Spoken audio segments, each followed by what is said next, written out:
আসসালামু আলাইকুম দর্শক, আজ আমি আপনাদের মাঝে নরিক্স যা একটি ইমার্জেন্সি পিল তা নিয়ে সহজ কথায় বিস্তারিত জানাবো, যেখানে আপনারা জানতে পারবেন কেন এই পিলটি সেবন করা হয়ে থাকে, এটি কিভাবে ব্যবহার বা সেবন করলে সঠিকভাবে কাজে দিবে, কোন কোন নারীরা এই ঔষধটি সেবন করতে পারবে এবং কোন কোন নারীরা এই ঔষধটি সেবন করতে পারবে না, এটি খাওয়ার পর কি সাইড এফেক্ট হতে পারে, গর্ভাবস্থায় এই ঔষধটি সেবন করা যাবে কিনা এবং স্তন্যদানকালীন সময়ে এই ঔষধটি সেবন করা যাবে কিনা এবং এর মূল্য কত।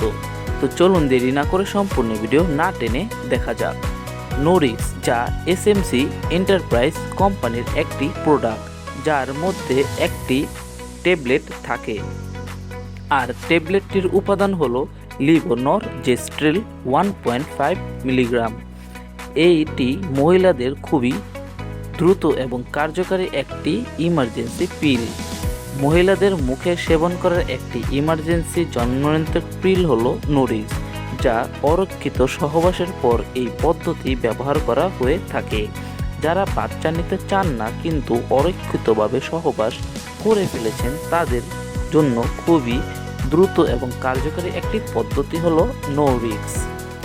যারা মাসিক জন্ম নিয়ন্ত্রক পিল খেতে ভুলে গিয়েছেন, পরপর একটানা 3 দিন অথবা মাসিক জন্ম নিয়ন্ত্রক পিল খান না, অথবা 3 মাসের ইনজেকশন দেন না, অথবা অন্যান্য যে কোনো পদ্ধতি আপনারা ব্যবহার করেন না, তাদের জন্য এই নরিক্স খুবই কার্যকারী একটি ইমার্জেন্সি পদ্ধতি। নরিক্সের খাওয়ার সঠিক নিয়ম। নর্মালি এটি সাধারণ ঔষধের মতো এটি পানি দিয়ে গিলে খেতে হয়।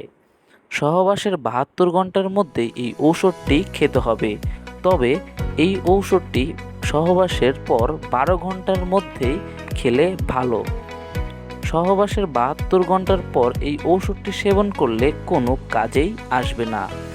এটি খালি পেট অথবা ভরা পেট উভয়ভাবেই খাওয়া যাবে, তবে ঔষধটি খাওয়ার ক্ষেত্রে কিছু সতর্কতা অবলম্বন করতে হবে, যেমন নরিক্স একটি সেবনের পর নেক্সট মাসিক হওয়ার আগে আর সেবন করা যাবে না। এটি নিয়মিত পিল হিসেবেও খাওয়া যাবে না। বেশি সময় ধরে এই ঔষধটি অতিরিক্ত সেবনের ফলে আস্তে আস্তে এই ঔষধটির কার্যকারিতা হারিয়ে যাবে, তখন আর এটি ইমার্জেন্সিভাবে কাজে দিবে না। মাসিক যদি সময় মতো না হয়, তখনই আপনি প্রেগন্যান্সি টেস্টের মাধ্যমে আপনি তা যাচাই করে নিন। ঔষধ খাওয়ার 3 ঘন্টার মধ্যে যদি বমি হয়, তাহলে সাথে সাথে আবারও একটি ইমার্জেন্সি নরিক্স খেয়ে ফেলুন। এই ঔষধটি গর্ভাবস্থায় সেবন করা যাবে কিনা। গর্ভাবস্থায় যেহেতু জন্ম নিয়ন্ত্রকের কোনো প্রয়োজন পড়ে না, তাই এই ঔষধটিরও খাওয়ার কোনো প্রয়োজন নেই। তাই গর্ভাবস্থায় এই ঔষধটি খাওয়ার তেমন কোনো প্রয়োজন পড়েই না।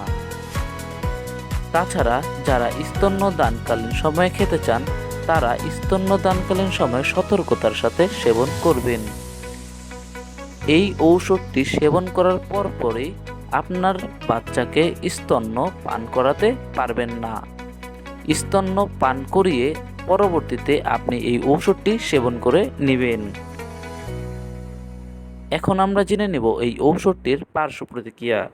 এই ঔষধটির তেমন পার্শ্ব প্রতিক্রিয়া দেখা না দিলেও কিছু কিছু ক্ষেত্রে বমি বমি ভাব অথবা বমি, মাথা ঘোরা, মাথা ব্যথা, রক্তক্ষরণ, স্তন্যর সমস্যা অথবা ব্যথা অথবা যে কোনো আরও সমস্যা দেখা দিতে পারে, তবে এই অবস্থায় ডাক্তারের নিকট শরণাপন্ন হবেন।